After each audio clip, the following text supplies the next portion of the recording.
peles de bacalhau fazem as mamas crescer. Todas as calorias contam. Não se pense que as calorias de uma refeição livre são livres. Não, elas também contam. E a única coisa que eu mudaria era acrescentar o exercício físico, porque na altura não fiz. Tu que já estiveste do outro lado, o que é que alguém ganha em deixar de ser obeso?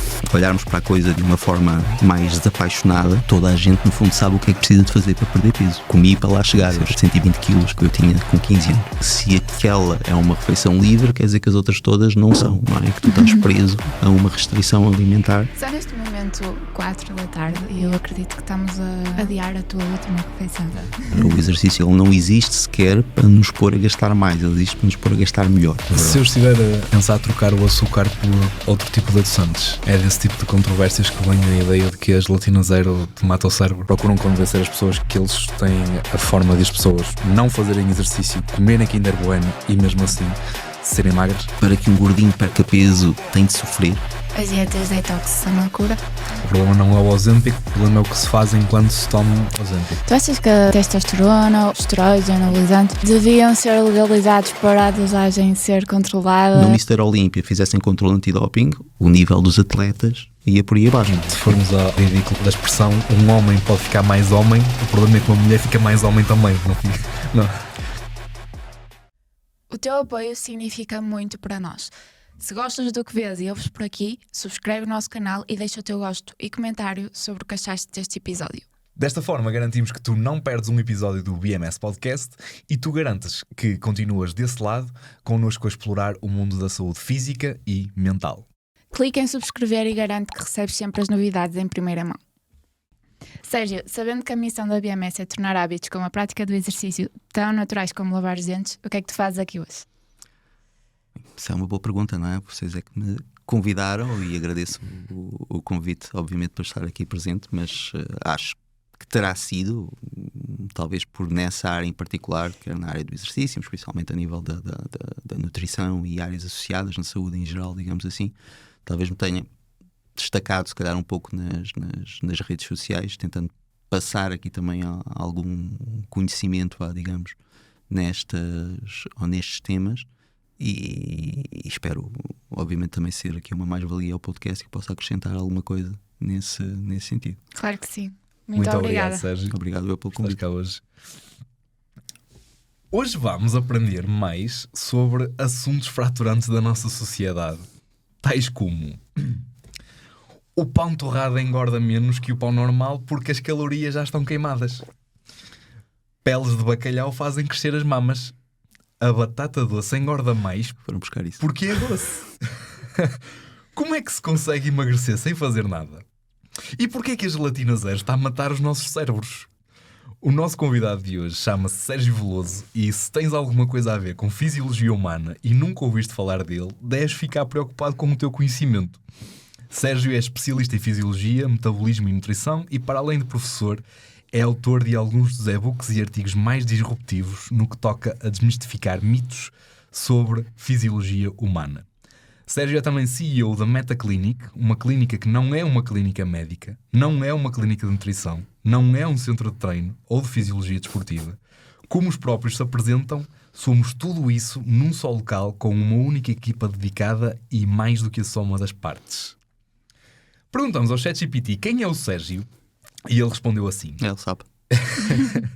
É fundador e diretor da Meta Clinic, uma clínica especializada em nutrição, metabolismo e performance desportiva. Formado em biologia celular e humana, Sérgio é especialista em metabolismo e nutrição clínica. Além de dirigir a Meta Clinic, também atua como professor convidado em diversas instituições de ensino superior, tanto em Portugal como no Brasil, onde partilha os seus conhecimentos através de cursos e palestras. O seu trabalho foca-se na saúde integrada, onde coordena uma equipa multidisciplinar que inclui nutricionistas, treinadores e médicos, promovendo uma abordagem holística à saúde e ao bem-estar. É tudo verdade, Sérgio? É tudo verdade. Obrigado e agradeço ao ChatGPT pela introdução. Não sabia que ele já conseguia encontrar. É engraçado que um gajo passa 10 minutos a escrever a introdução e os nossos convidados agradecem sempre ao ChatGPT. Não é? É injusto mesmo. Ou seja, explica-me uma coisa. Eu não sou propriamente muito entendido da área, ainda sou um aprendiz no que toca a exercício físico, fisiologia, nutrição. Mas a Rita já cá está há muitos anos nesta área. E quando foi confirmado o teu nome, a Rita fez questão de gerar um certo ciúme em mim, porque tu vinhas cá. O que é que os PTs e os nutricionistas deste país têm de tanto sobre ti? Não sei responder a essa pergunta. Talvez a Rita possa responder melhor do que eu. Não, tu sabes com certeza da autoridade que tu geras. Mas já agora, eu tenho algum interesse, apesar de eu te seguir há muito tempo e de saber algum do teu percurso. Queres contar como é que surgiu o teu interesse pela nutrição, por estudar o metabolismo? Como é que tudo isso desperta tanto interesse? Como em é ti? que eu... Bem, na verdade já vem de muito cedo, digamos. Eu lembro-me que já ainda adolescente eram áreas que eu gostava. Talvez isso tenha a ver também com o meu passado e com o facto de eu ter passado por uma situação de obesidade e lutado com isso também na minha adolescência. E acho que desde aí que despertou o interesse, no fundo, para tentar, em primeiro lugar, compreender, digamos assim, o meu próprio processo, tudo aquilo que eu tinha também passado nessa altura.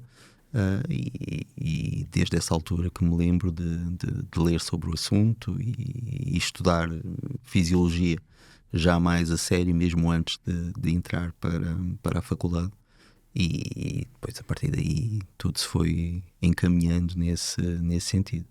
Depois, mais tarde, e talvez aí, mais na parte mediática, vá por assim dizer, foi a criação do blog, que eu acho que ainda terá sido o local por onde a maior parte, não me diria a maior parte, mas que muita gente ficou a conhecer. Foi criado ainda em 2011, se não me engano. Era numa altura que ainda tinha algum tempo livre, estava à espera da defesa da minha tese na altura. E então decidi criar e escrever sobre alguns temas dentro desta área. De facto teve uma aceitação, digamos, maior do que eu estava à espera. E depois as coisas, no fundo, foram surgindo, acho que com naturalidade e em sequência umas das outras. Mas terá sido assim, digamos, que tudo terá começado, e principalmente desse mesmo processo que eu estava a dizer, em que eu perdi já cerca de 52 quilos quando era adolescente e que depois despertou esse meu interesse por perceber um pouco todos os mecanismos e todo o processo da fisiologia por trás da perda de peso e da composição corporal. Quando comecei também ou quando entrei no ginásio, depois mais tarde com 16 anos, e que o objetivo também era conseguir ganhar alguma massa muscular, portanto ter aqui alguma mudança também em termos de composição corporal. Portanto foi uma coisa muito egoísta, digamos assim, no início, e acho que muitas vezes começa de facto assim, tentar perceber e ajudar-te a ti próprio, e depois, naturalmente ou profissionalmente, as coisas vão encaminhando também para essa área. Tu que já estiveste do outro lado, o que é que alguém ganha em deixar de ser obeso? Essa é uma boa pergunta. Em primeiro lugar, ganha saúde, não é? Não que eu tivesse falta dela na altura, ou pelo menos de uma forma imediata, iria ter certamente consequências no futuro se assim continuasse, mas esse é, de longe, o primeiro benefício, digamos assim, dessa perda de peso. Depois há muitas questões que ainda existem relativamente à parte mais social da coisa, aceitação, etc., que também obviamente tem o seu lado positivo, e será essencialmente por aí. Como é que tu chegaste a ter mais 52 quilos do que querias, e qual foi o ponto de viragem? Chegar lá, acho que é relativamente fácil de perceber, não é? Digamos, um contexto, antecedentes mais desfavoráveis e alguma tendência inata familiar para essa facilidade em ganhar peso, mas obviamente comendo e fazendo por isso, não é? Ou seja, pronto, eu comi para lá chegar. Eu senti cerca de 120 quilos que eu tinha com 15 anos. O ponto de viragem, digamos assim, foi uma pergunta que muitas vezes me fazem, mas não é assim fácil de responder, ou talvez eu ainda não tenha dedicado tanto tempo a pensar sobre isso, porque não houve, não é? Acho que há tantas razões para um miúdo de 15 anos decidir querer perder peso, que é difícil encontrar um motivo único para que isso tenha acontecido. E não te consigo responder, por estranho que te possa parecer. Ou seja, não há um trigger, digamos assim, que eu possa identificar para isso ter acontecido. São vários aspectos e várias pressões, digamos, naquela idade, que servem de motivação suficiente para tu quereres mudar. E a coisa vai, no fundo, se autossustentando, não é? No sentido em que tu vais, e foi num espaço muito curto, eu perdi 52 quilos em cerca de 6 meses, não é? Portanto, acabou ali por ser um período muito curto, mas o próprio processo em si, a própria perda, vai catalisando ali a vontade de continuar até chegares ao objetivo final, por assim dizer. Portanto, não há um ponto de viragem, digamos assim, que te possa definir como sendo a razão essencial para ter dado início a esse processo. Dás nota que tinhas um background familiar que potenciava Sim, a obesidade. Um histórico de obesidade na família, portanto isso... Veste como um marco de viragem? Acreditas que os teus descendentes têm muito menos relativamente a hábitos, sem dúvida, né? Que os meus descendentes terão, relativamente a hábitos, menor tendência, certamente, ou terão um risco menor, digamos, mas isso também já tem a ver com todo o conhecimento que eu adquiri, tendo em conta que a obesidade, no fundo, é um contexto, digamos, que sob influência quer de variáveis genéticas, mas também muita parte ambiental e os nossos hábitos, comportamentos. E essa parte nós podemos controlar. Sim. Tu sentes que passaste pelo processo da forma que passarias hoje? Ou seja, de uma forma, se calhar, saudável e sustentável? Essa pergunta é também, mais uma vez, difícil de responder. Lá está, é muito difícil falar sobre ti próprio, é mais fácil falarmos sobre já outros passámos, temas. Sim. Mas sim e não porquê? Foi uma perda de peso rápido, não é? E é verdade que a perda de peso rápido tem alguns aspectos que nós podemos aqui discutir, nomeadamente uma maior perda de massa muscular, que podem até aumentar o risco de recidiva e recuperação de peso, mas a verdade é que, olhando para trás, funcionou. E funcionou de uma forma rápida, digamos assim, e isso, na perspectiva de quem é obeso, digamos assim, é muito mais motivador. O que eu quero dizer com isto? Se tu disseres um obeso, digamos, que tem de perder 1 kg por mês, e ele tem 50 quilos para perder, vai demorar 50 meses a perder esse peso, isso é altamente desmotivante, não é? Agora, se tu vires a balança descer 5, 10 quilos no mês, okay? Isto é uma situação mais limite, eu perdi 52 em cerca de 6 meses, portanto a média não fugiu muito disto, a motivação é muito maior. E é verdade também que os estudos confirmam isso, que efetivamente uma perda de peso rápido, por motivos motivacionais, pode favorecer mais o sucesso, digamos assim, de chegar à meta, não necessariamente de conseguir depois manter esse peso, embora aqui não pareça haver diferenças relativamente à forma ou velocidade a que o peso é perdido. Há apenas a questão da massa magra, que efetivamente pode ser um ponto contra uma perda de peso mais rápida. E portanto daí não faria as coisas de forma diferente. Se quisesse uma resposta direta, preferiria, digamos assim, fazê-lo novamente como fiz, e a única coisa que eu mudaria era acrescentar o exercício físico, porque na altura não o fiz. Ainda não fazia exercício na altura quando perdi esse peso, e essa seria provavelmente a única coisa que de facto teria feito de forma diferente. Então nesse processo tu descobriste o segredo para a pergunta: como é que emagreces sem fazer nada? Não diria sem fazer nada. Fazer nada relativamente ao exercício, perder peso consegue-se. Ou seja, tu tens déficit calórico, não precisas fazer exercício para perder peso, não é? No fundo, a magnitude desse déficit tem de ser muito maior, mas isso não significa que isso seja a forma saudável de o conseguir e a forma correta de o fazer, por vários motivos, e acho que falaremos bastante sobre isso aqui ao longo do podcast.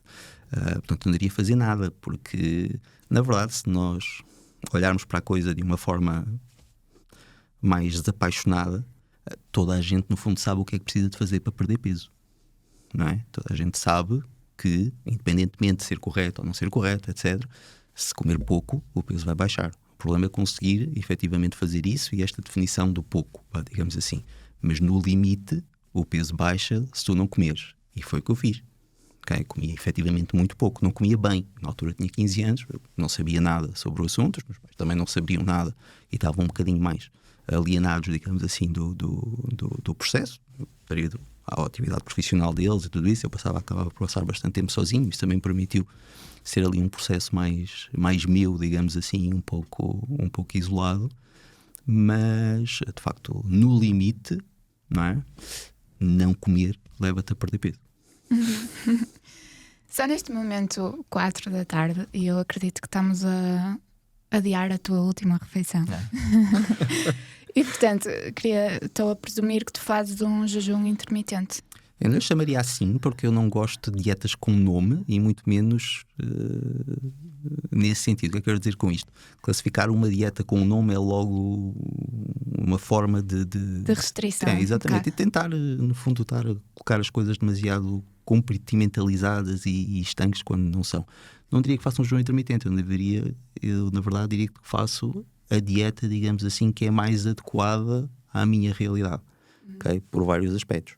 Porque se nós formos fazer bem depois as contas, o meu jejum, há muitas pessoas que o fazem de uma forma diferente, porque a minha primeira refeição depois também é às 5 da manhã, não é? Ou seja, eu acordo bastante cedo e também termino o meu dia mais cedo. Portanto, a minha janela alimentar são cerca de 12 horas. Okay? Em média, a janela alimentar das populações ocidentais é um bocadinho mais alargada do que isso, mas uma janela alimentar de 12 horas não é assim tão estranha quanto isso. Portanto, eu faço um jejum ali de cerca de 12 a 14 horas. E tento que assim seja. De facto, aquilo que eu tento fazer, isso tem a ver com... é tentar sincronizar, digamos, ao máximo aquilo que é a minha alimentação com o meu período de atividade e com o período de luz, não é? Tal regulação circadiana que por vezes acabo por falar como sendo também um aspecto importante da alimentação, não é? Ou seja, não olhar só para a parte quantitativa e qualitativa, mas também para o quando, para a componente horária da coisa. Confesso que é um tema um bocado novo para mim. Não é só para ti, é um tema ainda novo, digamos assim, para a própria ciência nesta dimensão. Ok.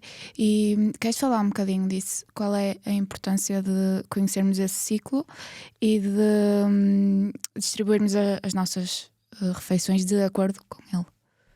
Bem, no fundo, nós, como mamíferos e todos os animais, no fundo, acabam por conservar mecanismos de regulação e de autorregulação de acordo com o ritmo circadiano, com o dia. E para nós, o principal marca-passo acaba por ser os ciclos de luz e de escuridão, ou dia-noite. E de facto o nosso metabolismo adapta-se também a eles, não é? Ou seja, cria respostas antecipatórias no sentido de o regular, ou regular o nosso próprio metabolismo de acordo com esse mesmo período. E existem várias respostas metabólicas nesse sentido que são condicionadas de facto pelo ritmo circadiano, ou seja, o nosso dispêndio energético, por exemplo, basal, não é igual ao longo do dia. Ele vai variando naturalmente ao longo do dia, tens um pico ali por volta do meio da tarde, mas há variações efetivamente a esse respeito. A mesma coisa relativamente à tolerância aos hidratos de carbono, a nossa capacidade de oxidar ácidos gordos, oxidar hidratos de carbono como fonte de energia, a nossa pressão arterial. Há vários aspectos fisiológicos que são regulados de uma forma circadiana, não é? Ou seja, que ao longo do dia vão tendo períodos em que variam de uma forma regular ao longo desse tempo.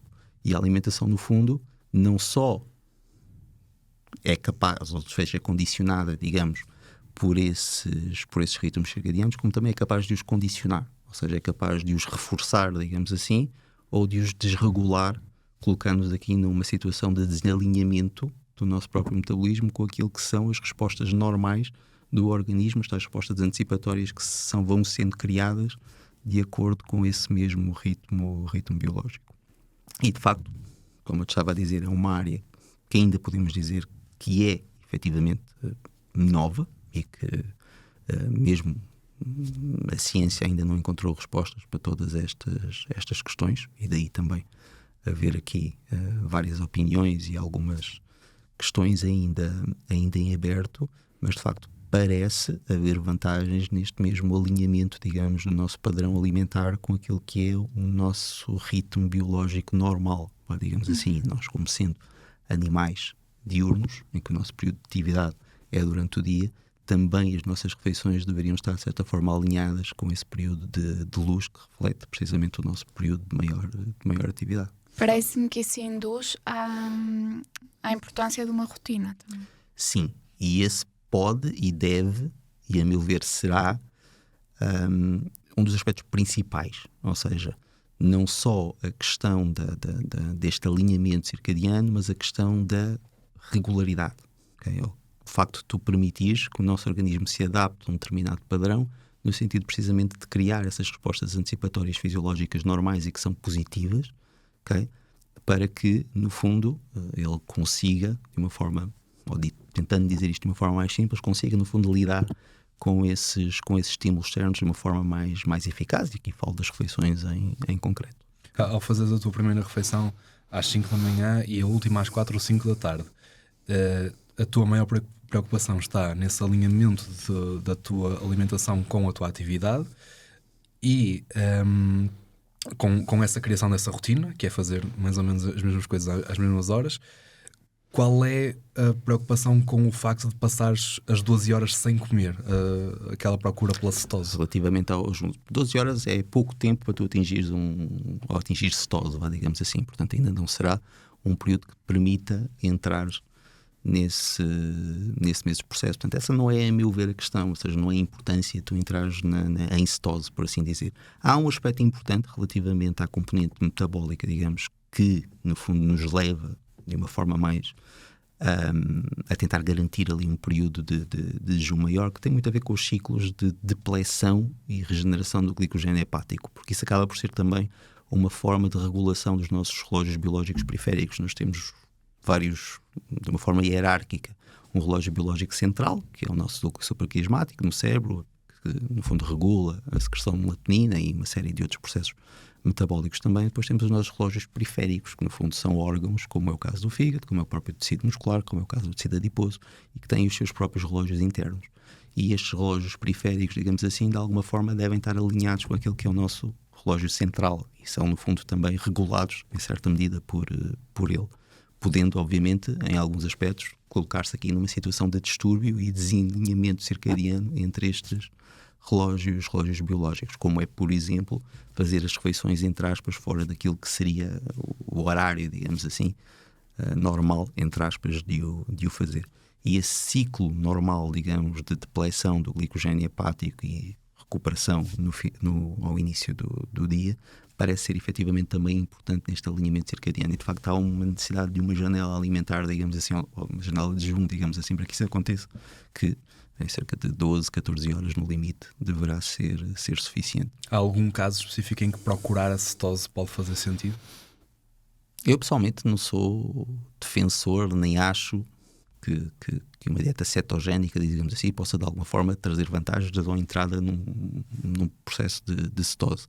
Não vejo, honestamente, nenhuma vantagem disso acontecer, ou seja, haver um prolongamento muito maior daquilo que é a janela de jejum, e a verdade é que aquilo que a ciência nos mostra relativamente ao prolongamento desse período sem comer, entre 14 a 16 horas no limite, será suficiente para poder retirar algum tipo de benefício. E isso, em muitos casos, não será suficiente para a pessoa entrar em cetose, a não ser que tenha efetivamente uma dieta muito baixa em hidratos de carbono.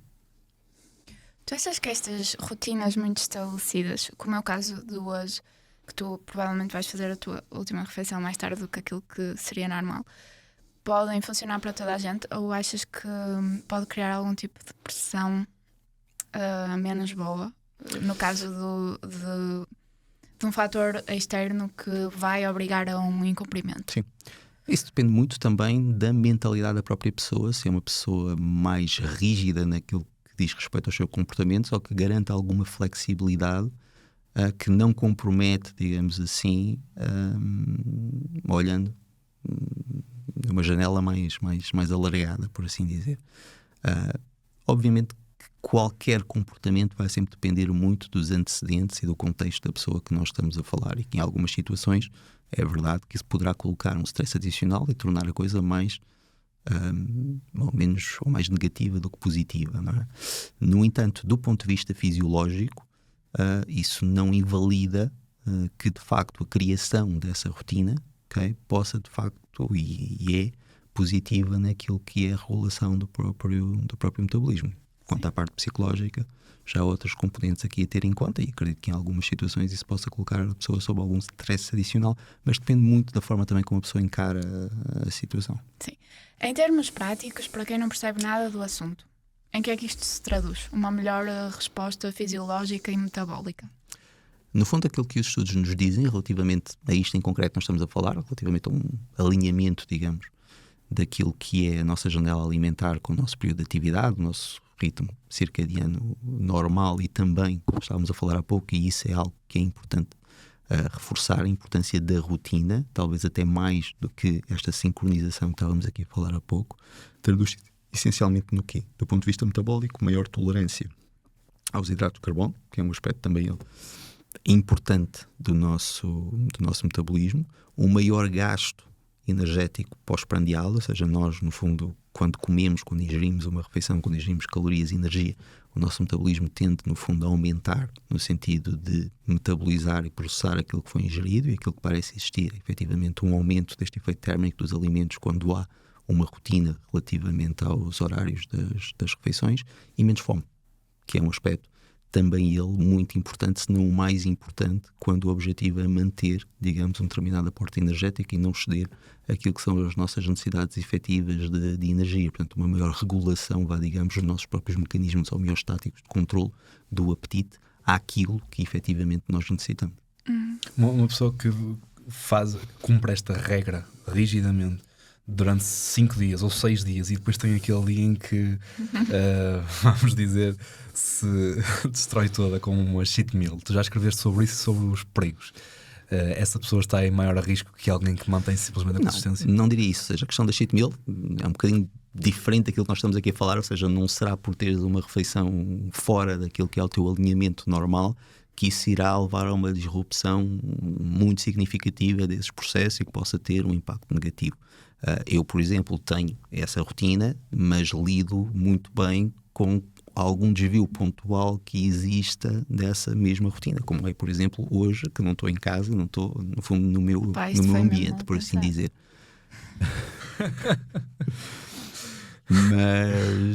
mas pronto, depende muito desse aspecto. Relativamente à cheat meal em concreto, já é um pouco... É uma questão diferente, não é? Não tem a ver com isso em si.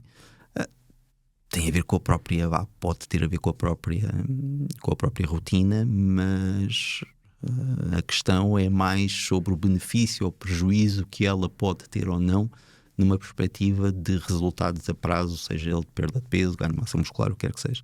E aquilo que eu escrevi e que por vezes acabo por falar, tendo em conta que é um comportamento muito comum, digamos, principalmente no meio do fitness. E do fisiculturismo. Sim, há muito essa ideia, é que não há nada de positivo nela, não necessariamente que há algo de negativo. Algumas pessoas lidam bem com isso, outras não tanto, ok? Quando eu digo lidam bem com isso, no sentido em que o facto de saberem e ao aumentarmos a previsibilidade, digamos assim, de uma refeição com os alimentos que elas gostam, que efetivamente lhes dá prazer, consegue mantê-las mais focadas naquilo que é a sua própria rotina, digamos assim. Outras não, outras têm muita dificuldade depois da cheat meal em voltar à sua própria rotina. E quando voltam ficam ansiosos pela próxima. Pronto, sim, há pessoas que lidam assim com uma refeição livre, não é? E isso aí, no fundo, o grande problema, digamos, da refeição livre é a própria situação em que coloca da forma como tu encaras a dieta. É porque se aquela é uma refeição livre, quer dizer que as outras todas não são, não é? E que tu estás preso a uma restrição alimentar que de alguma forma te está a colocar sobre stress. E essa não é a forma com que uma dieta deve ser encarada, não é? Isto principalmente se a queres olhar para ela como algo que tu vais seguir a longo prazo, que vais seguir para a vida, e não algo num determinado momento que teve um início e teve um fim. E todos nós sabemos, principalmente, que de facto uma dieta não é algo que existe ou que está definida para uma janela temporal específica, é algo que tu vais manter o resto da vida. Então tu tens de encontrar de facto aquela que mais se adequa a ti e que de certa forma também vai um pouco ao encontro daquilo que estão as suas próprias preferências alimentares. Não é suposto ela ser um sacrifício durante todo o tempo. Tens de abdicar de certas coisas, é normal que assim seja, mas não necessariamente a esse nível. E esse conceito, digamos assim, de cheat meal entra um pouco em choque com aquilo que se pretende numa dieta a longo prazo, que seja no fundo uma mudança permanente de comportamento da própria pessoa. Mas há pessoas que lidam de facto bem com isso, porque lá está reduzindo a própria imprevisibilidade, as pessoas saberem que ao final de X tempo vão poder ter uma refeição mais livre com aquilo que gostam e que não vão estar restringidas, ajuda-as a manter o foco, ok?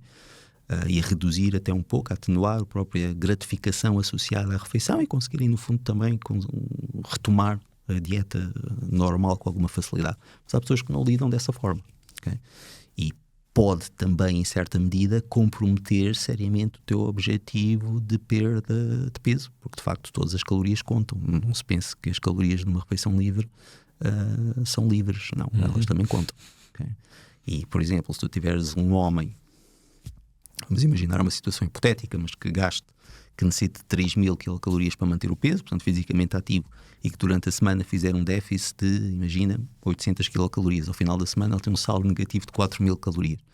4.000 calorias dá-te para fazer uma refeição livre como deve ser, não é? Ou seja, consegues fazer uma refeição livre e manter-te em déficit. Agora, se estivermos a falar, por exemplo, de uma mulher que para manter o peso necessita de 1.800, está a comer 1.500, garante um déficit diário de 400 quilocalorias, ao final da semana tem 2.000, facilmente estoura isso numa só refeição. Okay? Ou seja, depois também depende muito da própria pessoa e do contexto individual. Agora, não se pensa que as calorias da refeição livre são grátis, porque isso não existe. Eu pensei que era 1.800 calorias, ao contrário, o Paulo pensava que era um bocado descabido uma mulher gastar apenas 1.800 calorias. Depende da atividade física que tem, do gasto. Ou seja, uma mulher que pratica exercício todos os dias, tudo isso gasta certamente mais, mas com atividade moderada, para não fugir muito disso. Depende do peso, depende das características iniciais da pessoa. Exatamente, sim, isso é muito variável de pessoa para pessoa. Eu costumo brincar com uma questão que agora está muito na moda, que é dizer não ligues muito ao exercício físico e ao gasto metabólico que vem dele, porque o teu treino diário são 5 a 10% do teu gasto metabólico, do teu gasto calórico do dia, e por isso nem vai fazer assim tanta diferença. E eu olho para o meu registro de treino e muitas vezes tenho 1.200 ou 1.300 calorias gastas no treino. Isso quer dizer que eu vou gastar 15.000 calorias naquele dia? Não. Quer dizer que em muitas situações os relógios estão enganados e de facto há um erro muito grande na estimativa, pode haver na estimativa com os relógios, com os monitores convencionais. Agora, aquilo que tu disseste ao início, eu concordo plenamente, não é? Ou seja, o exercício é muito mais do que uma forma de gastar calorias. Ele não existe sequer para nos pôr a gastar mais, ele existe para nos pôr a gastar melhor. Verdade. Nós, no fundo, não somos animais feitos para ser sedentários e o exercício faz parte da nossa própria fisiologia. Okay? Nós não funcionamos bem sem atividade física, seja ela estruturada ou não, nós não funcionamos sem ela. E como eu costumo dizer, e é verdade, o exercício físico não é sequer uma opção, ou seja, não é algo que uma pessoa possa decidir sim ou não. Se a pessoa quer ser saudável, não há forma de o fazer sem atividade física. Pode ter a melhor dieta do mundo, mas se for sedentária, não vai, no fundo, atingir essa saúde plena que pretende. Portanto, exercício não é só a forma de gastar calorias. Não é para isso que ele sequer serve. E, efetivamente, aquilo que tu podes gastar em atividade é relativamente pouco se nós formos olhar para aquilo que é o teu gasto total, ou seja, vai efetivamente representar pouco. Mesmo uma pessoa muito, muito ativa, o gasto calórico em atividade física raramente excede os 20%, 25%, 30% daquilo que é o gasto total diário de uma pessoa, ou seja, acaba por ser uma fatia relativamente pequena comparado até com aquilo que é o gasto normal, basal da pessoa para manter as suas funções vitais. É relativamente pouco, mas esse pouco faz toda a diferença, não só na forma ou naquilo que é gasto, mas na forma como tu próprio vais gastar e metabolizar e processar tudo aquilo que no fundo são as tuas fontes de energia, o teu metabolismo em geral. Portanto, é para te pôr a gastar melhor, para te tornar mais eficiente e não para te pôr a gastar mais. Isso sim é uma forma muito redutora de olhar para o exercício físico. Sim. Alguém que pratica exercício físico e ingere açúcar vai ter uma resposta diferente da pessoa que é sedentária e ingere açúcar? Sim, a pessoa que pratica exercício físico terá uma tolerância aos hidratos de carbono significativamente superior, uma melhor sensibilidade à insulina, a glicémia vai variar menos, vai conseguir processar e lidar com esse açúcar de uma forma completamente diferente de uma pessoa sedentária. Ou seja, as calorias, às vezes fala-se nas calorias do exercício, nas calorias e nas calorias. E se calhar isso significa, ao longo de uma semana, isso significa mesmo muito, tem um peso muito grande, a forma como tu metabolizas aquilo que tu ingeres, porque acabamos por comer, a comida faz parte do nosso dia-a-dia de uma forma muito significativa. Energia é energia, digamos assim, ou seja, calorias são calorias. a forma como elas são processadas, o gasto, é efetivamente diferente de pessoa para pessoa. Isso não invalida, digamos assim, a importância que elas têm como fator determinante nas variações do peso. Okay? Agora, com as calorias que eu ingiro, eu posso fazer muita coisa com elas. Eu posso transformá-las em gordura, posso usá-las nas minhas próprias funções normais no organismo, em uma situação de um turnover proteico, digamos, mais elevado, como está associado ao exercício físico, ou seja, as pessoas catabolizam mais, anabolizam mais, no sentido de reparar aquilo que é, no fundo, destruído no próprio exercício. Tudo isso são formas de gasto de energia, não é? Ou seja, utilizando ou canalizando a energia para esses processos, obviamente que ela também estará menos disponível, digamos assim, para formação de... Exatamente. Portanto, não é o princípio e não está do balanço energético que é posto em causa, nada disso, mas esse processamento é efetivamente porque as necessidades são também elas diferentes. Okay? Portanto, se eu estiver a pensar trocar o açúcar por outro tipo de adoçantes, eu estou a trocar a possibilidade de engordar pela possibilidade de ter cancro? Não, ou seja, não há evidência, digamos, que naquilo que são ou que naquilo que é a exposição, digamos, normal de uma pessoa aos adoçantes, que eles possam efetivamente ter o impacto negativo que muitas vezes nós ouvimos nas redes sociais. Ou seja, há de facto algum consenso relativo, um consenso científico, digamos assim, naquilo que é a segurança para uma exposição normal de uma pessoa.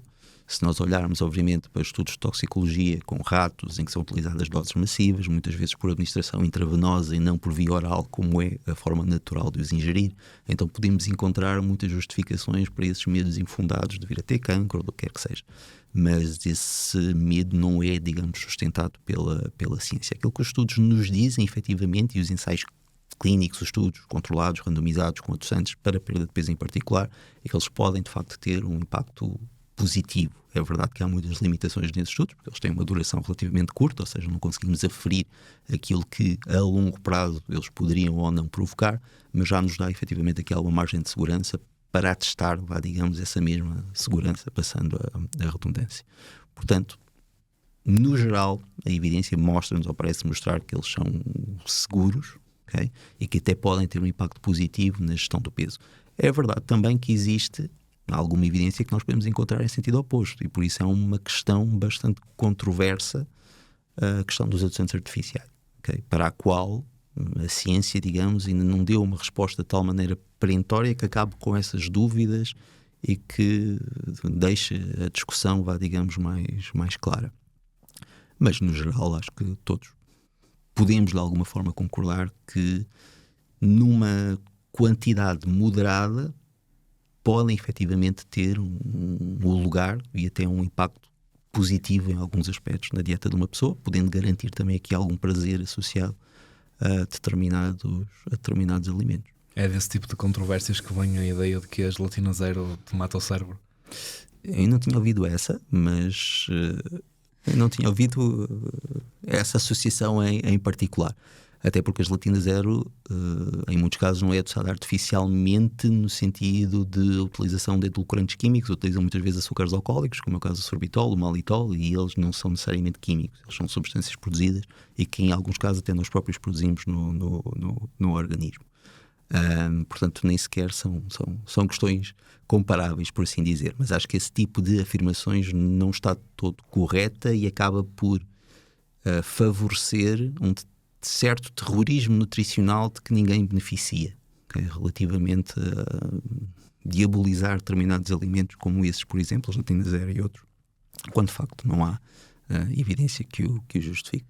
Tu aliviaste a minha atenção ao falar sobre a carragenina. Por causa de... Sim. Estava em pânico. Comia por causa daqueles pudins. Morrer. Mas lá está, isso tem muito a ver com a facilidade que é em encontrar um determinado aspecto, um determinado estudo em particular, associá-lo a coisas que depois na realidade não são associáveis. E no caso da carragenina é um exemplo, porque efetivamente aquilo que os estudos nos dizem é que ele parece nem sequer ser absorvido nas quantidades que por norma são utilizadas e que ser um espessante, porque no fundo ele é um aditivo alimentar nesse sentido, que tem demonstrado alguma segurança. O que existe depois em concreto, e é muito fácil depois fazer a associação se não formos pesquisar a fundo, é uma substância derivada que é utilizada até mais na área médica, na imagiologia médica, etc., e que tem um potencial cancerígeno. Mas é uma substância com um peso molecular bem mais pequeno, portanto tem de facto aqui uma biodisponibilidade maior quando é ingerida, não é exatamente a mesma coisa, e esse produto só se forma em condições extremas de pH muito baixo, que nós não conseguimos atingir no nosso estômago, e a temperaturas superiores a 70, 80 graus. Portanto, são situações que nem sequer, no fundo, São podem ser comparáveis. replicadas no nosso organismo. Portanto, não é de esperar que esse efeito seja sequer comparável. Mas é muito fácil, e é aquela associação que existe entre o artificial e o sintético e ser prejudicial para a saúde, que é importante também tentar afastar das pessoas, não é? No fundo, tudo na natureza é química de uma forma ou de outra, e não é por ser sintético, não é por ser artificial, não é por ser um aditivo, digamos assim, que ele é necessariamente mau. Claro. Se tu tivesses que apostar, o cliente tipo da Metaclinic é alguém que acredita que por serem, pela Metaclínica ser construída por pessoas como tu, que têm esse background químico todo e que percebe aquilo que está por trás da fisiologia humana, que lhes vai preparar uma poção mágica que realmente vai lhe dar resultados instantâneos, ou vão mais à procura de educação acerca do tema? Olha que não tanto, eu acho que nós acabamos por ter um público, entre aspas, um bocadinho especial, no sentido em que são, por normas, pessoas já bem instruídas na área, ou seja, não procuram e não acreditam em uma fórmula mágica, digamos assim, para perder peso, para ganhar em massa muscular, para atingir os objetivos a nível físico, sejam eles quaisquer que sejam, mas que de facto procuram é uma orientação e um sistema, não é? Ou seja, algo que possam efetivamente seguir, um protocolo, digamos assim, que lhes garanta os resultados que pretendem, mas não tanto isso de procurar uma solução mágica. Acho que nesse aspecto acaba por ser um público, digamos, mais instruído na área da nutrição do que aquilo que é, ou que não reflete, digamos assim, aquilo que é a cultura nutricional da população em geral. Porque é uma abordagem tão holística? As pessoas, eu presumo que isto é completamente empírico, mas as pessoas procuram-vos mais vezes por perda de peso, por... Sim, no fundo, a composição corporal, quer perda de peso, quer ganho de massa muscular, são as principais motivações a esse nível, porque a maior parte dessas pessoas já são, entre aspas, ou têm, como eu te estava a dizer, já alguns cuidados inerentes, não é? Mas a abordagem holística surge porque só assim faz sentido, não é? Aquela questão que estávamos a falar, dissociar. Se o objetivo é a saúde, e é a saúde plena, tu não consegues dissociar nunca a área do exercício da área da nutrição, em algumas situações também, obviamente, a área médica, quando há ou quando isso o justifique. Portanto, as coisas são indissociáveis. Tu, de facto, queres ser saudável, não consegues separá-las. E a abordagem holística, a mim, é a única que me faz realmente sentido se o teu objetivo é poder fornecer um acompanhamento relativamente eficaz em todas essas áreas. Preocupa-te o facto das pessoas que provavelmente mais têm voz neste momento nas redes sociais, por exemplo, serem profissionais que são fabulosos a fazer marketing e fazem comunicação muito boa, mas depois procuram convencer as pessoas que eles têm a forma de as pessoas não fazerem exercício, comerem Kinder Bueno e mesmo assim serem magras? Sim, porque isso, quer dizer, depende da forma como a pessoa entende isso e como a mensagem é passada. Claro que a mensagem é passada por uma forma de marketing da maneira que a pessoa quer ouvir, ok? Porque eu não acredito que depois na prática a pessoa não vai impor de certa forma uma restrição suficiente, digamos assim, para que relativamente ao Kinder Bueno e tudo isso sejam de facto situações muito pontuais naquilo que é a alimentação da pessoa, porque isso não traz no fundo benefício, não é?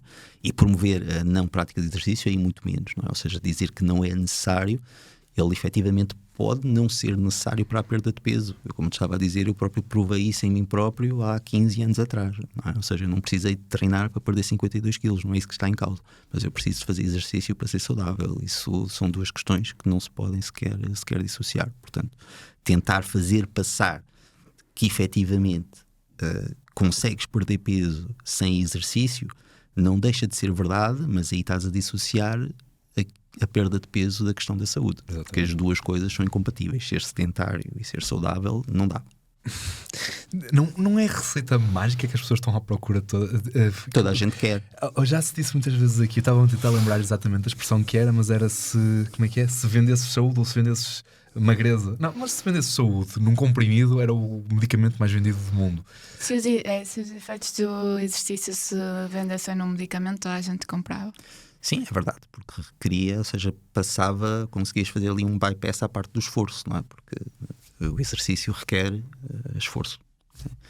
E que nem toda a gente gosta. O exercício também não é para se gostar, digamos assim. Obviamente que é, e mais tarde ou mais cedo toda a gente acaba por retirar prazer também da atividade física, se encontrar realmente a coisa que gosta de fazer, mas requer ali algum esforço e alguma dor, digamos assim, inicial, antes de conseguires atingir esse ponto. Portanto, claro que se tu pudesses criar aqui um atalho, toda a gente ia por ele, não é? No fundo, isso seria, aliás, é na verdade o que se tenta fazer. Eu já li alguns artigos e já ouvi alguns estudiosos da nutrição falar sobre a ligação entre a nutrição e problemas do foro mental, ou condicionantes do foro mental, que está ligado a aparecimento de doenças como Alzheimer, o nascimento de mulheres que dão origem a crianças com problemas como diabetes, com doenças como o autismo. O que é que tu tens? Sim, essa relação parece clara e efetivamente existir, não é? Ou seja, o próprio ambiente intrauterino é uma espécie de programação epigenética para aquilo que tu vais ser no futuro. Portanto, em português isso é o quê? É uma espécie de uma programação do nosso metabolismo e dos nossos genes, digamos assim, para aquilo que tu vais ser no futuro. Portanto, de facto, o impacto é grande e cada vez mais se reconhece isso, não é? Ou seja, tu começas, digamos assim, o teu fenótipo, que é aquilo que tu no fundo vais apresentar, começa a ser criado no ambiente intrauterino, na altura da concepção, a parte genética, mas a parte epigenética que controla aquilo que dos teus genes vai ser efetivamente expressado, começa nessa altura. Portanto, ninguém tenha dúvidas que a tua alimentação vai influenciar também, digamos assim, a resposta que os teus filhos vão dar ao ambiente em que estão inseridos. Portanto, isso é uma realidade. E mesmo relativamente a doenças neurodegenerativas, como estavas a falar, o Alzheimer, etc., tendo em conta a natureza da própria doença e todo o caráter inflamatório que tem, tudo isso, claro que a alimentação também pode desempenhar aqui um impacto significativo num contexto de maior risco, de maior propensão para que ela possa surgir. As dietas detox são a cura?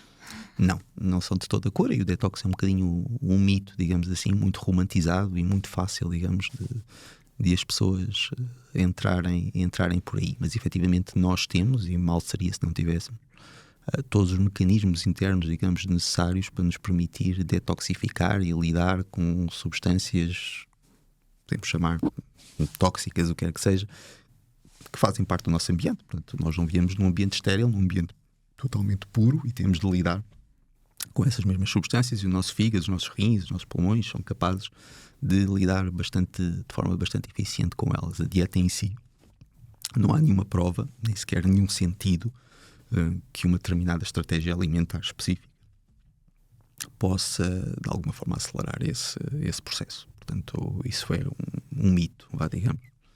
Nós estamos a caminhar para uma fase da evolução científica e da evolução tecnológica, neste campo mais de evolução científica, que nos permite, no limite, se um ser humano quisesse, podia destruir-se todo durante 6 meses, nos 6 meses a seguir tomar Ozempic e voltar a fazer a mesma coisa todos os anos. Qual é a tua preocupação sobre isso? Não, isso não é possível. Ou seja, podes ter um bocadinho essa ilusão, mas isso não acontece. Ainda um bocadinho atrás à questão que estavas a falar da tal pílula mágica, é sempre isso que se vai procurar, não só as pessoas, mas também a própria ciência, porque vai dar resposta àquilo que são as necessidades das próprias pessoas, não é? E há sempre interesses, não é, por volta da própria indústria farmacêutica, que vai no fundo desenvolver esses mesmos medicamentos.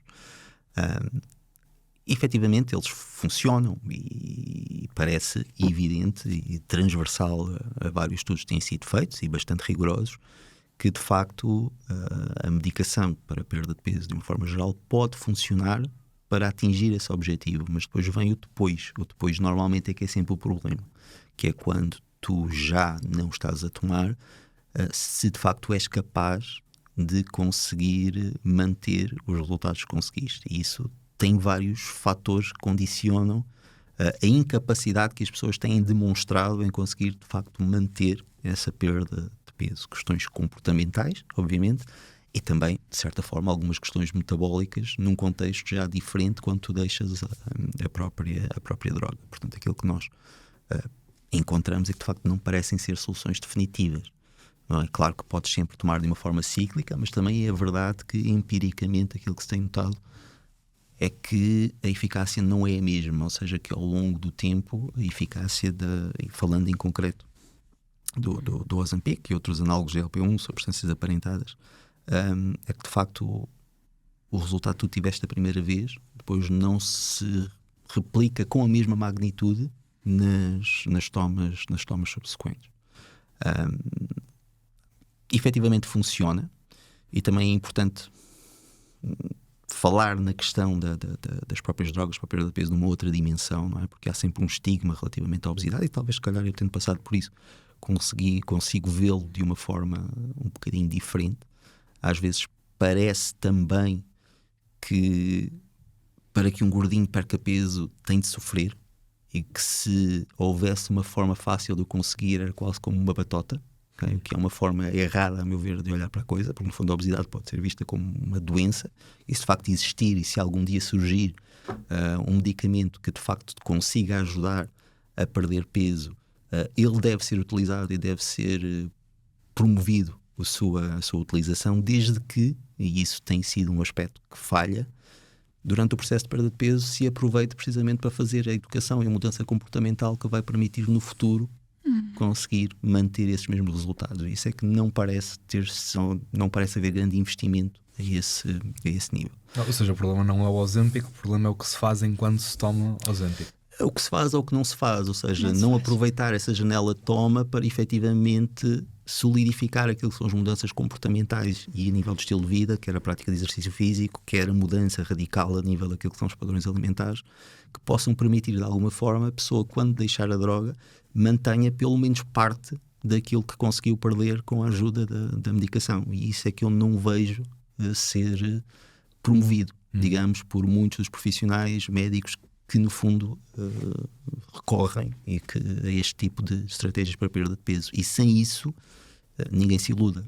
A perda de peso não vai ser definitiva, o peso vai ser recuperado e voltamos ao mesmo. Há uma toma cíclica, digamos, deste tipo de soluções que não são todo definitivas. Ou seja, não é a solução, é, digamos, uma ajuda que te pode permitir criar condições para a tal mudança que é necessária e que não é sequer negociável. Não há manutenção, não há perda de peso permanente, digamos assim, se a mudança não for feita a esse nível.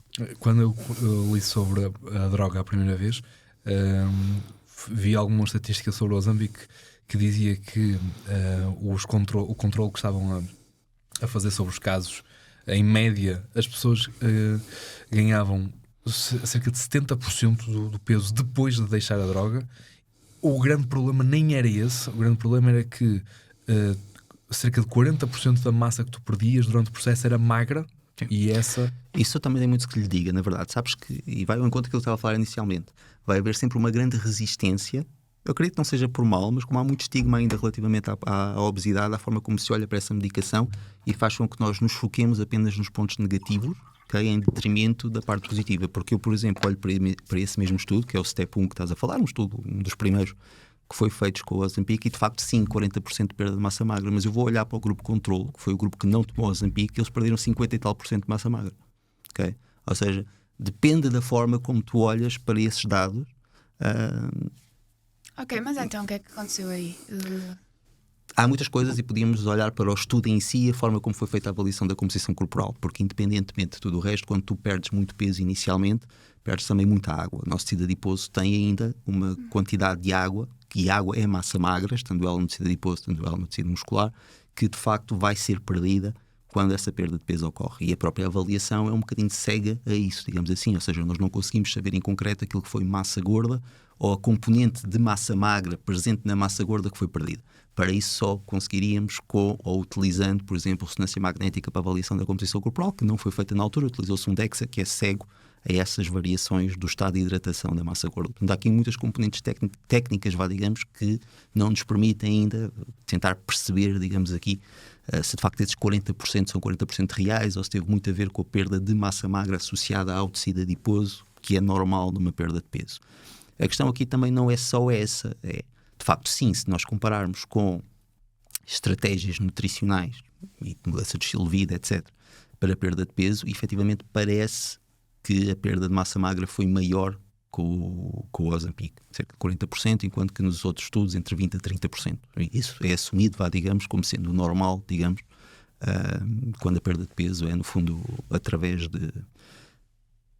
Mas temos de olhar para a magnitude da perda, não é? Ou seja, a perda com o Ozempic também acabou por ser maior num espaço de tempo mais curto, não é? Ou seja, não são questões totalmente comparáveis, por assim dizer. Portanto, eu acho que quanto a essa questão da perda de massa magra, também se está muito a sobrevalorizar esse aspecto, para mais tendo em conta aquilo que te disse relativamente ao estudo em concreto que justifica esses dados. É que o grupo controle ainda perdeu mais. Portanto, se eu olhar para aí, então o Ozempic foi muito melhor do que o grupo controle. Não só eles não perderam quase peso nenhum, como o peso que perderam, 50 e tal % foi massa magra.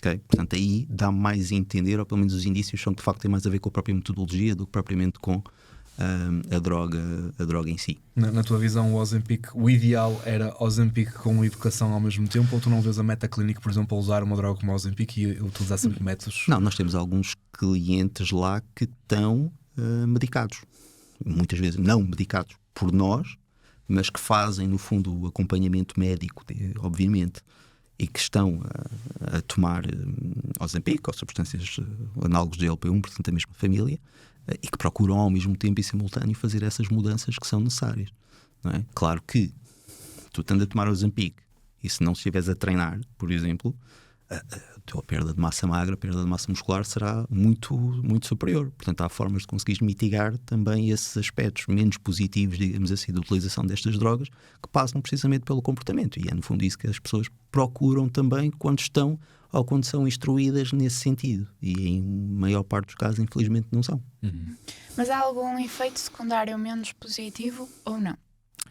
Há efeitos secundários deste tipo de substâncias que são reconhecidos. A maior parte deles e que as pessoas experienciam é os enjoos e todas aquelas questões associadas à toma de uma forma mais imediata.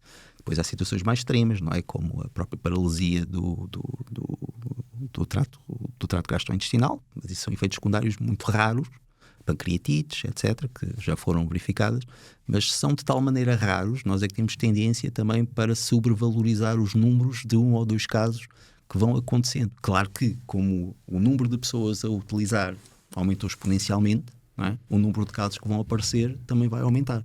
E nós olhamos para uma notícia como se isso refletisse a estatística, digamos assim, da utilização da substância, quando são situações raríssimas. E aquilo que, de facto, os estudos nos dizem, olhando para os dados de uma forma mais desapaixonada, digamos assim, é que esses casos são raros o suficiente para nós, neste momento, podemos pensar nesse tipo de drogas como uma boa solução, digamos assim, ou uma boa ajuda no processo de perda de peso. Ou seja, o ideal Todas é as drogas têm efeitos secundários. Não é? O exercício também tem, eu posso cair e partir uma perna. Verdade. Não é? Pronto. Os efeitos secundários fazem parte e têm de ser aceites numa determinada terapia. Têm de ser raros o suficiente para que o risco-benefício penda mais para o lado do benefício. E de facto, apesar deles existirem, parecem efetivamente ser raros o suficiente para nós pensarmos nos análogos de GLP-1 como uma boa ferramenta e não como uma solução.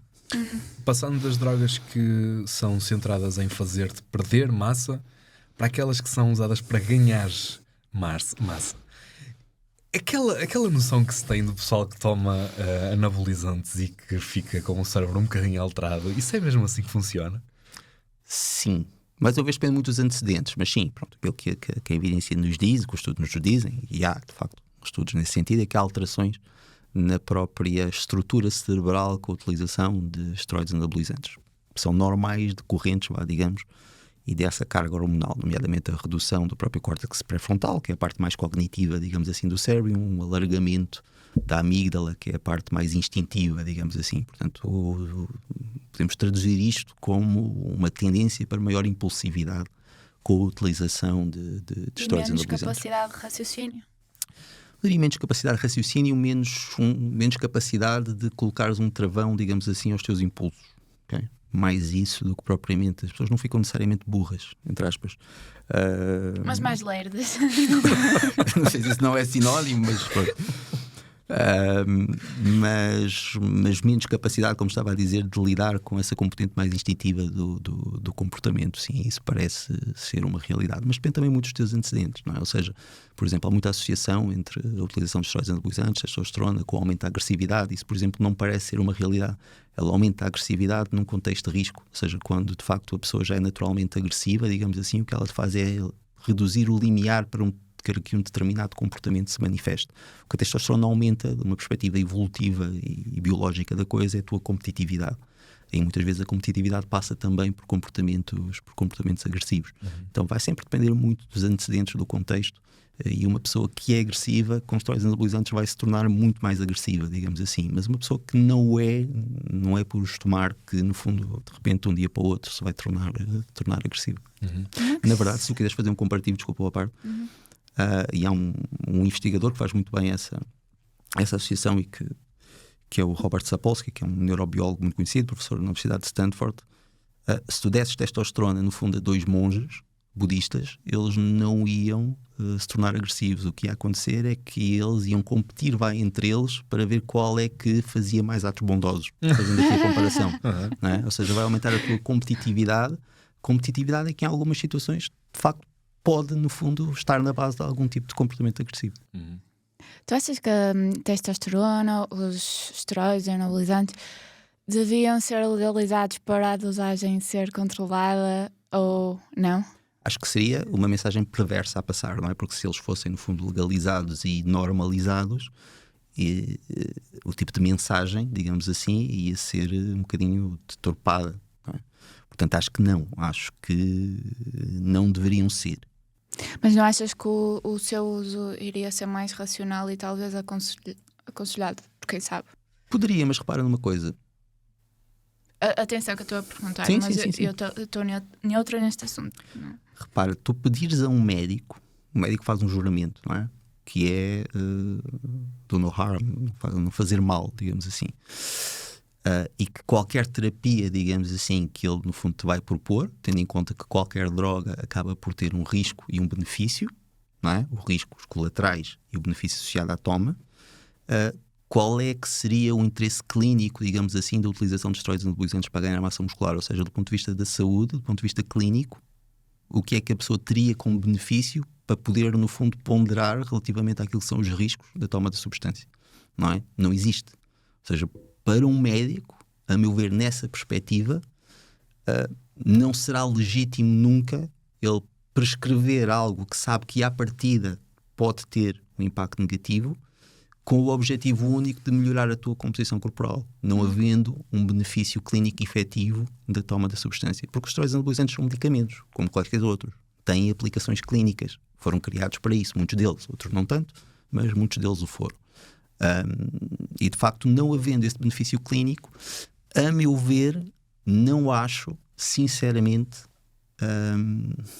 legítimo por parte de um médico prescrevê-los para esse fim. Melhoria da composição corporal, melhoria da performance. Mas porquê é que continuas a ver uma competição como a Mr. Olímpia, que assumidamente os melhores atletas tomam as pessoas esteroides? querem ver. Porque as pessoas querem ver, não é? No fundo, as pessoas querem ver, entre aspas, freaks, e quanto mais freaks forem, mais a audiência vai ter. E quando eu digo freaks, entre aspas, portanto, estou a falar de pessoas com um desenvolvimento muscular extraordinário. Claro. Não é no facto de serem anormais, mas se definimos a normalidade no sentido estatístico da coisa, de facto fogem àquilo que é normal. É isso que as pessoas procuram ver. Portanto, vai haver sempre também procura por este tipo de substâncias, a utilização para atingir um determinado nível, que é aquilo que no fundo se procura. Eu sou um bocado leiga neste assunto, mas se não é legal, mas depois, assumidamente, o pessoal do fisiculturismo vai às competições e faz uso, não parece um bocado incompatível ainda continuar a existir? E o que queres fazer em relação a isso? Eu pondo a pergunta dessa forma, ou seja, que soluções é que tu apresentarias tendo em conta que, de certa forma, é esse nível que as pessoas procuram, porque não te enganes, se de um momento para o outro no Mr. Olímpia fizessem controle antidoping, o nível dos atletas ia por aí abaixo. E quando digo controle antidoping, não é o controle antidoping que se faz de no dia da prova ires fazer urinar para o copo e que ninguém vê, e trocas a urina e há uma série de... Não é isso. É fazer como fazem, por exemplo, o Comitê Olímpico Internacional, que podem em qualquer momento fazer uma visita e recolher uma amostra de urina para fazer teste, a qualquer momento da tua fase de preparação. Se isso fosse de alguma forma instituído, o nível da própria competição ia baixar bastante, não é? Ou seja, todo o negócio, todo o espetáculo, digamos assim, à volta do fisiculturismo ia ser totalmente diferente. Okay? Se tivesse que fazer Eu alguma sei. coisa quanto a isso, era tentar acabar com as competições de fisiculturismo nesse nível. Não necessariamente, nem é... Sérgio é bonzinho. Sim, nem é meu objetivo, nem pensar. Mas, de facto... Que as pessoas tenham Sim. consciência que aquilo é um nível. É importante que as pessoas tenham consciência do facto que é um nível não atingível por via natural.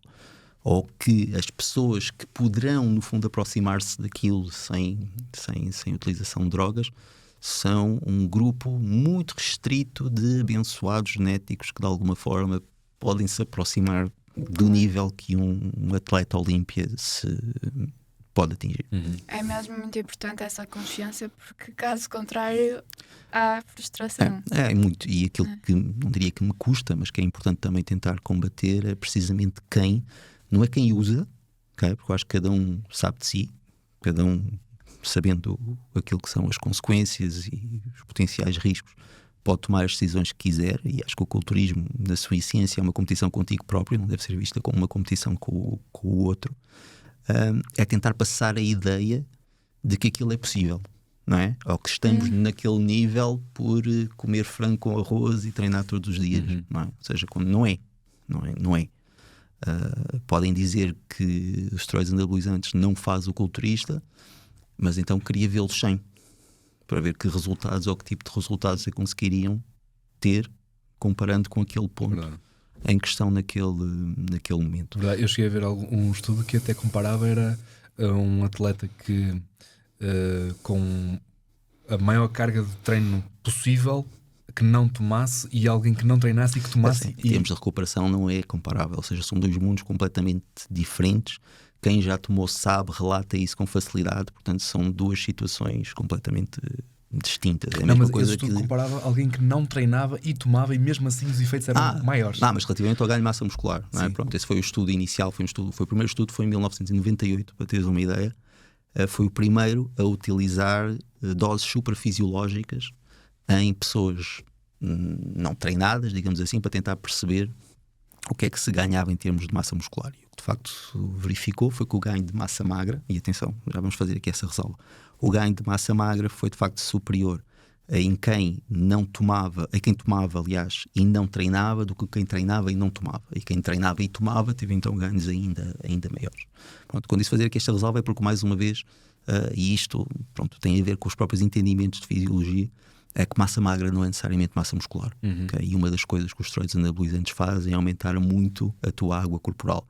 Quando digo água corporal, é também a água que está presente no próprio parênquima dos órgãos, ou seja, os próprios órgãos são capazes de reter água nas suas estruturas, e os esteroides anabolizantes parecem aumentar muito essa água, que é no fundo numa avaliação depois vista como sendo massa magra também, ou seja, nem tudo aquilo que se ganha é músculo.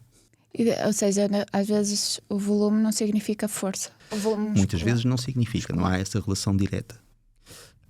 E muitas vezes a água que é tida como massa magra, ou esse aumento de massa magra não se tem traduzido de forma direta no aumento de proteínas contráteis, de fibras, naquilo que realmente do ponto de vista funcional depois faz a diferença, ou seja, a massa magra é muito mais do que isso. E pronto, essa situação de ganhar massa magra, o que eu quero dizer é que não reflete necessariamente o ganho de massa muscular, embora tenha havido certamente aqui ganho de massa muscular, a relação direta não pode ser feita, mas de facto sim, tu consegues ganhar massa magra tomando esteroides anabolizantes e não treinando. Aliás, foi para isso que eles foram criados. Do que eu já li sobre esteroides, nunca tomei. Se bem que já falámos muito sobre já dissemos muitas vezes, era engraçado nós conseguirmos ter a noção sobre quais seriam os efeitos de tomar sem tomar, para perceber o que é que diferenças faria na performance e tudo mais. E lá está, isso são aquelas coisas só experimentando, porque tu podes ler o que quiseres, mas na prática acaba por fazer toda a diferença, perceberes de facto a realidade que é em termos de recuperação, capacidade de treino, vontade, motivação, com e sem. Em bom português tornaste-te um verdadeiro animal. Mas aquilo que eu li sobre os stresses é que eles duram basicamente os efeitos a vida toda depois, ou têm uma duração muito prolongada. Mais ou menos. Os bons e os maus? Depende. Relativamente aos bons, depende. De facto, aquilo que por norma parece acontecer é uma perda relativamente à massa magra bastante significativa entre os 3 a 6 meses depois da toma. No entanto, não é? Aquilo que parece acontecer é que, pronto, olhando para o próprio mecanismo, digamos, de desenvolvimento muscular, ele depende de duas coisas. Depende do tamanho, do aumento de expansão do tamanho da própria célula e do número de núcleos que a célula tem. A célula muscular, no fundo, é a única célula do nosso organismo multinucleadas, que têm vários núcleos que fazem parte da sua composição e que, no fundo, reflete também a própria origem do tecido muscular, da fusão de várias células numa só. E quanto mais núcleos a célula tiver, maior vai ser a sua capacidade de expansão, ou seja, ela vai conseguir sintetizar proteína mais rápido e crescer em tamanho também mais rápido.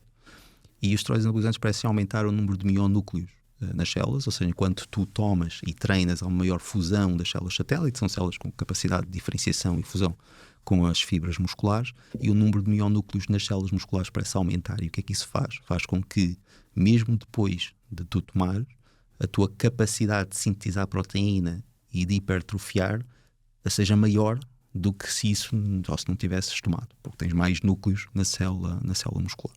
Portanto, sim, e isso parece permanecer, ou seja, não é algo que se perca, parece permanecer durante muito tempo. Agora, no geral, a grande parte, ou a maior parte, digamos, daquilo que é ganho durante um ciclo é perdido. Não é? Ou seja, caso contrário, a pessoa fazia um ciclo e estava tudo bem. Não é isso que acontece, não é? Praticamente todas as pessoas que vão tomar esteroides anabolizantes na perspectiva de se fazerem só um ciclo estão-se a enganar elas próprias. Isso não vai acontecer. Claro. Vão sempre fazer mais e até muitas vezes. Mas sim, os efeitos positivos podem, no fundo, manifestar-se e prolongar-se no tempo, por causa disso que nós falámos. Quanto aos efeitos secundários, depende do efeito que nós estamos a falar. Os efeitos mais graves dos esteroides anabolizantes, no fundo, não se manifestam por uma utilização pontual, não é? Portanto, são resultado de toma cumulativa durante muitos anos, que são essencialmente os efeitos que eles têm a nível do sistema cardiovascular, seja por aumento do próprio músculo cardíaco, que pode levar a insuficiência cardíaca, problemas do foro cardiovascular vários. E de facto isso é algo que se pode manter, digamos, durante algum tempo e aumentar o teu risco, mas também é importante perceber que não é algo que surge por 1 ano, 2 anos de toma, não é? Mas sim um efeito do uso prolongado de esteroides anabolizantes. Portanto, sim, podem ter consequências a longo prazo, quer do ponto de vista positivo, quer do ponto de vista negativo, digamos assim. Esses efeitos são iguais para o homem e para a mulher? Os efeitos negativos são iguais, as mulheres podem manifestar alguns efeitos colaterais mais imediatos, digamos, de uma forma mais evidente, não é? Ou seja, como é o engrossamento da voz, aquela voz Pat Donald típica de uma mulher que toma esteroides anabolizantes durante algum tempo, a virilização, portanto aí a vários níveis, a alteração da própria estrutura corporal, como a redução da anca, aumento do tronco, tudo isso, podem se manifestar nessa virilização. Agora, nesses efeitos a longo prazo, digamos, a nível cardiovascular, eles acabam por ser idênticos. A questão das mulheres é que, por norma, acabam por tomar também doses menores do que os homens, para evitar ou tentar evitar precisamente esse efeito de virilização, de masculinização que os esteroides anabolizantes podem provocar, não é? E nesse aspecto acaba por poder ter um risco menor, digamos assim. Sim, mas esses efeitos mais visíveis a olho, não? olho nu, entre aspas, mas por exemplo a voz, isso não é irreversível. É O espaçamento. Ou seja, há uma alteração, vá, digamos, com o tempo, mas, ou seja, pode atenuar, mas não reverte totalmente. O espessamento das cordas vocais, que é um espessamento e um alongamento das próprias cordas vocais, tende a ter alguma permanência e não ser de fácil reversão. Pode atenuar, tornar-se menos evidente, mas não fica igual.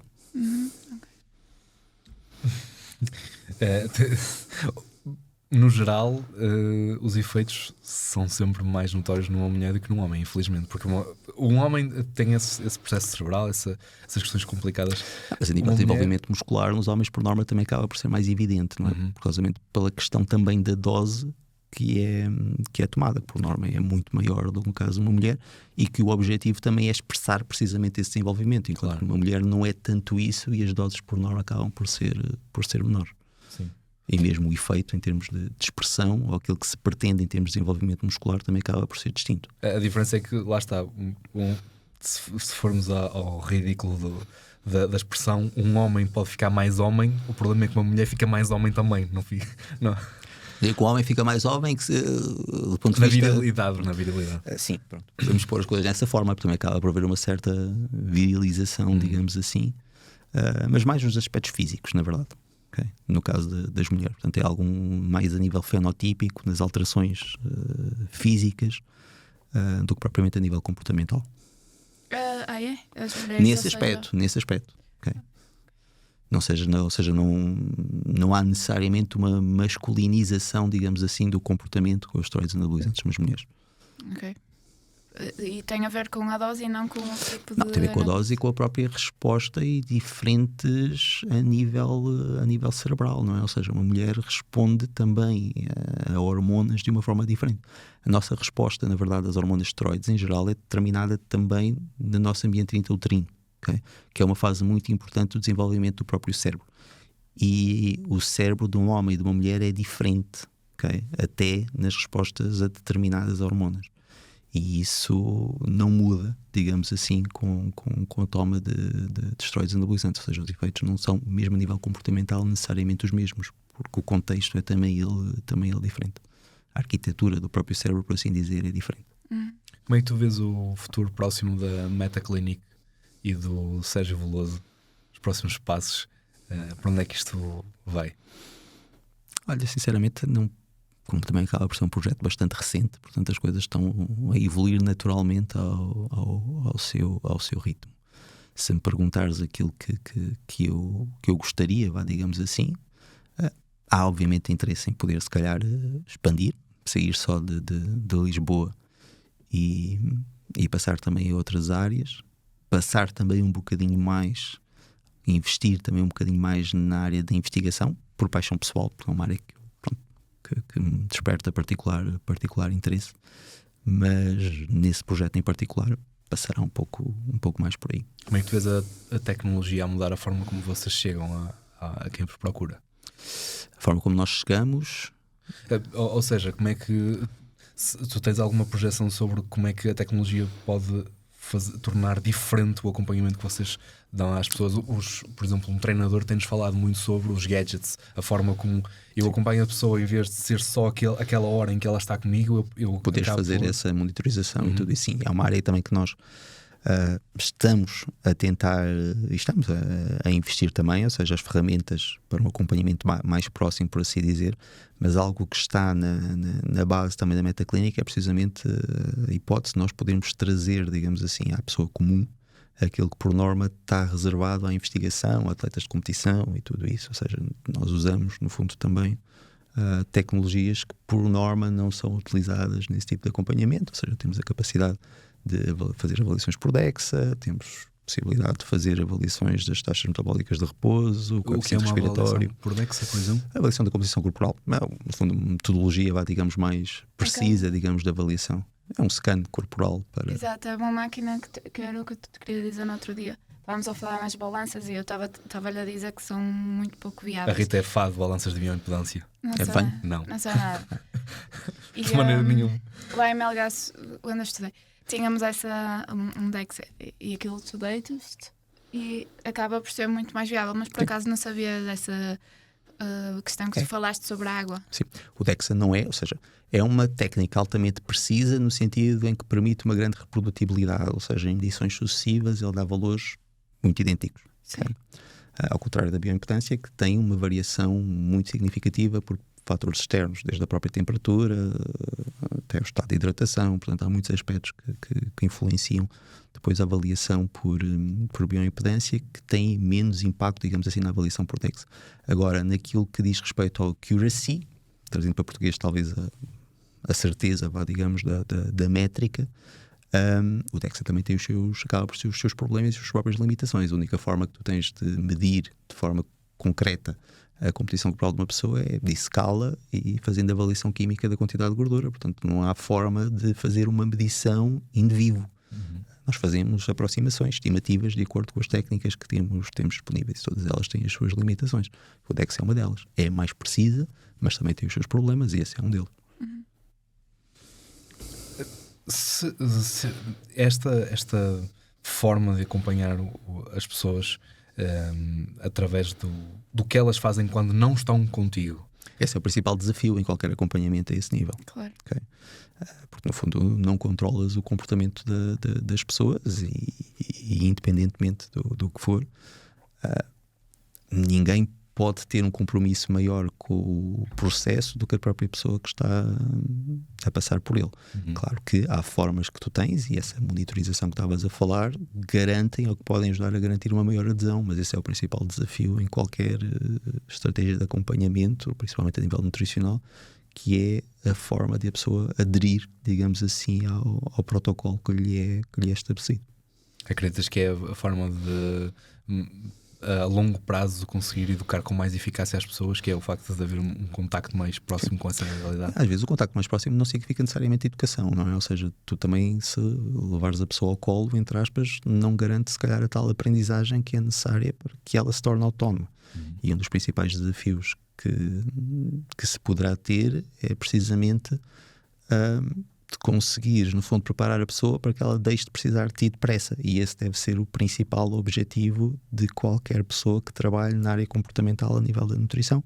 É que a pessoa deixe de precisar dela, porque isso efetivamente garante a tal educação que é necessária para ela conseguir, de facto, ter resultados permanentes. Porque ela não vai depender do nutricionista, nem o nutricionista está ao lado dela cada vez que ela senta num restaurante para escolher por ela, não é? Portanto, essa educação acaba por ser necessária em qualquer processo que se queira bem sucedido de perda de peso. Sim. Mas eu vejo as coisas não tanto nessa parte do controle, mas acho que dá um certo gozo às pessoas abrirem, por exemplo, uma aplicação. Sim. E verem que conseguiram cumprir. Sim. Ou seja, como, uma questão de motivação. Não é? Ou seja, sim, isso ajuda muito no processo. Ou seja, são as tais ferramentas que podem e devem ser utilizadas precisamente para garantir a nível comportamental uma adesão maior. Nós também estamos a desenvolver, por acaso, uma aplicação, no fundo, que também vai, no fundo, tentar ir por essa via, trabalhar essa via. Porque, de facto, independentemente da estratégia que é seguida, ou que é proposta, aquilo que vai condicionar o sucesso não é a estratégia em si, mas a adesão da pessoa à estratégia que lhe foi imposta. Pode ser a melhor dieta do mundo, se a pessoa não a cumprir, ela não vai servir de nada. Não? Portanto, muitas vezes também tem de ser feito um compromisso por parte de quem prescreve entre aquilo que é perfeito e daquilo que é execuível. E que, no fundo, será sempre isso que vai determinar o sucesso de uma pessoa. Sem dúvida. Sérgio, treinas e o que ganhas com isso? Essa pergunta a mim não me faz sentido. Faz sentido, não faz sentido? Vou explicar porque é que digo que não faz sentido. Claro que faz sentido. Porquê? Porque eu não vejo como opção, não é? Um bocadinho que estávamos a falar há pouco. Não vejo a questão do fazer ou não exercício como uma opção. É uma necessidade. Ou seja, se qualquer pessoa tem como objetivo ser saudável, então ela não pode escolher entre uma coisa e outra. Tem de treinar e pronto. Não é uma questão de se gostar ou não gostar. A atividade física tem de fazer parte da vida de qualquer pessoa que tem como objetivo, digamos, ter ou viver, no fundo, a saúde em sua plenitude. Portanto, eu não coloco sequer essa questão de fazer exercício ou não. E o que é que eu ganho com isso? Não... Okay. Uma resposta diferente. Se tivesses um paciente que te dizia: eu posso seguir um plano nutricional muito direitinho e não fazer exercício, ou fazer exercício regular, mas tem que comer uma pizza todos os dias?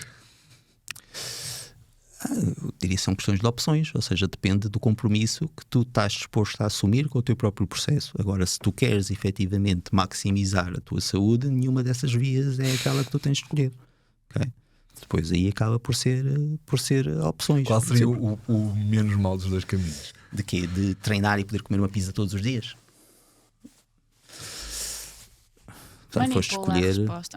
Portanto, for aqui, tínhamos que tentar negociar no sentido de que De escolher o tamanho da Pode pizza. ser uma escolher o pizza tamanho da pequena. pizza, não é? Exatamente. Não é? Ou seja, tentar garantir que ele consegue, no fundo, ter um bocadinho dos dois mundos, porque de facto, não treinar.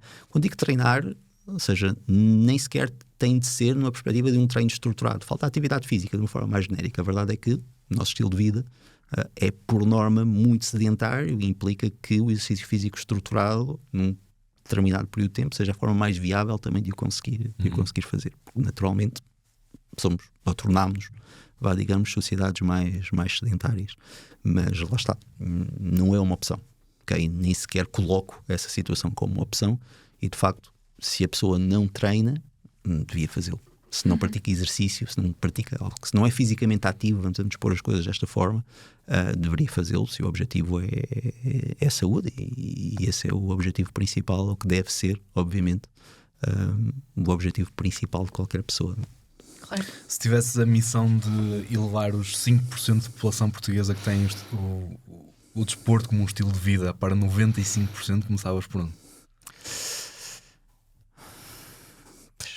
Essa pergunta não é fácil de responder. Por onde é que eu começaria? Não está.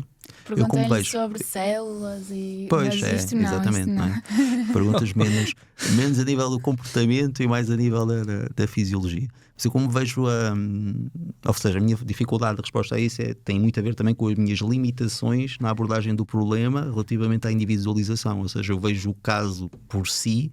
E aqui estamos à procura de mais estratégias, digamos, a nível populacional que possam, no fundo, ter essa expressão que, de facto, será aquilo que terá um impacto mais significativo a nível da saúde da população como um todo. Não é? Por daí a minha dificuldade em responder e dar-te estratégias, embora, obviamente, tudo passa um bocadinho pela educação e pela promoção, digamos, da própria atividade física, tal como ela é. Não como algo opcional que tu possas fazer para emagrecer ou para um objetivo concreto, mas com algo que tu não possas simplesmente funcionar como deve ser, porque de facto é isso que acontece, não é? Sem atividade física nós não somos saudáveis. Claro. Não treinos para comer, vive saudável, só. Pronto. Esse é o principal, ou será certamente o principal benefício a nível da atividade física, não é? Ou seja, a pessoa, sei que sim, existem pessoas que praticam exercício para poderem comer, mas esse não é a forma certa de abordar a questão, não é para isso que ela serve. Lá está, como estávamos a falar há pouco, não é para gastar mais, é para gastar melhor, por assim dizer, não é? Simplesmente para funcionares melhor e poderes ser realmente saudável. BMS são as iniciais de Body, Mind and Soul. Para ti, porque é que é importante a união dos três? No fundo, acho que ao longo do podcast vamos respondendo assim um bocadinho a essa parte, não é? A parte do comportamento, não é? Toda a parte mais psicológica e da questão relativamente à parte, ao componente mais fisiológica. Tu não consegues dissociar de forma alguma aquilo que é a tua fisiologia, digamos assim, daquilo que é o teu comportamento, não é? Como estávamos a falar. Portanto, mais uma vez, não os vejo como pontos estanques, digamos assim, da pessoa, não é? E que serão impossíveis de dissociar se o teu objetivo de facto é e deve ser a saúde, digamos, como um todo. Um livro que recomendarias? Já falei dele aqui, um dos meus autores preferidos, não necessariamente um livro, mas para falar de um autor, ele também não tem muitos, tem 3, que é o Robert Sapolsky. São livros mais da área que me apaixona, portanto, da neurobiologia e biologia e fisiologia endócrina, onde ele trabalha. Os dois mais conhecidos dele provavelmente é o Why Zebras Don't Get Ulcers, que é um livro onde ele fala sobre o impacto do stress a nível da nossa fisiologia, E o último, que é o Determined, que tem para aí 1 ano, algo assim, que fala um pouco mais sobre o nosso comportamento. Depois tem outro também conhecido que é mesmo o comportamento, o Behavior, que também é muito interessante. Este último fala mais numa perspectiva de nos tentar mostrar o quão pouco livre-arbítrio, digamos assim, nós temos, não é? Ou seja, com muito o nosso comportamento está pré-determinado em vários aspectos. E é um livro que eu pessoalmente considero interessante, mas o autor em si, como um todo, toda a sua obra, digamos assim, também tem um sobre a testosterona bastante interessante. Falámos sobre isso aqui. É um autor que eu particularmente gosto bastante e acho que quem gosta desta área também gostará de ler os seus livros e palestras, que ele tem várias também que podem encontrar online. Eu tenho uma última pergunta, Sérgio. Peles de bacalhau fazem as mamas crescer? Olha, não encontrei ainda nenhum estudo que tenha no fundo respondido a essa questão. Portanto, a evidência científica, ao ponto assim, não vai nesse sentido. De onde é que vem estas Não ideias? sei. A minha mãe vai ficar chateada. Ela acha Depois que sim. disto isso. Ela acha que sim. Ok. Não sei, Foi para sinceramente, acabar não o sei de onde é que Foi isto por hoje. não sei de onde é que nasceu esse mito ou isso o que quer que seja, mas de facto, pronto, mas confesso também nunca li nada sobre o assunto. Mas já tinha ouvido falar. Sim, tu tens um destaque, não foi no destaque? Sim. Estas Tu não ideias sabes. foram tiradas de um destaque que tu tens chamado Best Of, ou qualquer coisa assim. Ah, Pois, tu sim. fizeste uma cara super estranha Quando quando me o Paulo estava a questionaram, ler, né? mas ele foi com base nisso. Mas isso foi provavelmente alguma pergunta que me tinham. Sim, Ah, sim. Isto são pronto. Foi tudo questões um- que te lançam. Havia lá 2 ou 3 que eu nem trouxe para cá porque nem faz sentido, do género quantas vezes por semana é que é normal um homem ter uma ereção. Mas havia algumas. Há muitas perguntas que eu nem sequer ponho. Não é? Você deve imaginar que às vezes quando abres as caixinhas. Mas só para não sim. estranhar, aquilo veio dos Não, que seus foram. destaques. Mas acredito que sim, aliás, isto. Claro que não me é estranho. Agora, lá está. Não consigo encontrar nenhuma justificação, nem sequer uma plausibilidade, digamos, biológica para as peles de bacalhau poderem fazer crescer as mamas. Não faço ideia como é que isso será. E é triste. Até homens eu conheço que gostariam de perceber. Gostariam de se faz saber se sentido ou não. realmente era verdade. Sérgio, muito obrigada. Obrigado por teres eu pelo vindo. convite mais uma vez. Obrigada. Foi um Muito prazer. obrigado, Sérgio.